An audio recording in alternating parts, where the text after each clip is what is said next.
La convention de l'UNESCO, nous l'avons signée, enfin en Tunisie, elle a été signée en 2003.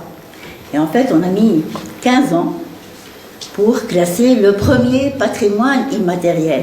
En fait, qu'est-ce que le patrimoine culturel immatériel, d'après l'UNESCO? C'est tout ce qui a trait à l'identité, mais qui ne soit pas dans le monument, ni dans les villes, ni dans les parcs, dans la nature, les parcs nationaux, etc.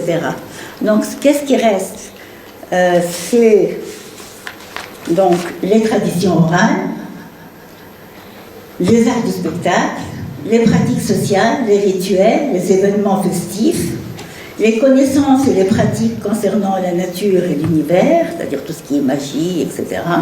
Et les connaissances et savoir-faire nécessaires à l'artisanat traditionnel. Il transmet tout ce qui est identitaire, tout ce qui est patrimonial, mais fragile.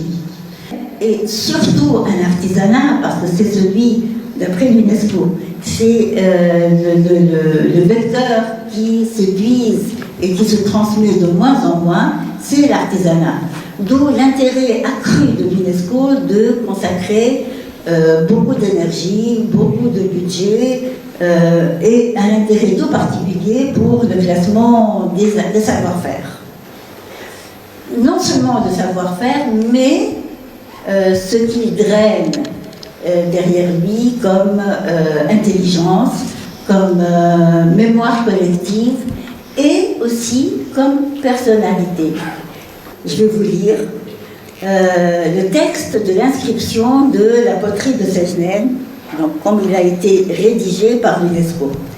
C'est les savoir-faire liés à la poterie des femmes de Sejnen ont trait à la pratique consistant à utiliser une technique précise et particulière pour produire des entrefacts en argile cuite pour la maison, notamment des ustensiles de cuisine et des figurines animalières inspirées par leur environnement immédiat. Toutes les étapes de production sont accomplies par des femmes. Une fois cuites, les poteries sont décorées de motifs géométriques bicolores, dessinés avec des produits naturels et provenant de la nature proche. Les archéologues de l'Institut du patrimoine, entre autres, ont retrouvé des poteries qui datent du IVe siècle avant notre ère. Dans toutes les campagnes, dans tout le monde rural, en Tunisie, en Algérie, au Maroc, les femmes, essentiellement, c'est les femmes qui font cette poterie modelée. C'est une poterie au colombin qui est faite complètement à la main, contrairement à la poterie tournée qui est une spécialité des hommes. La spécificité de Sejnen, justement, on dira pourquoi Sejnen et pourquoi pas Malazine, même ici à Tunis, elles fabriquent encore, les femmes fabriquent les quenounes, les tabounas, les tagines, mais à Sejnen, leur particularité, c'est pourquoi elle a été classée par l'UNESCO, la particularité, c'est le décor. C'est un décor très fin, qui a ses significations, c'est une iconographie très, très spécifique.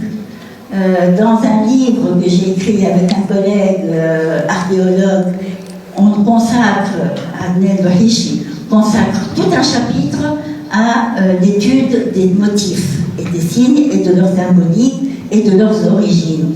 Et là aussi, on se rend compte que c'est des motifs qui datent de la protohistoire.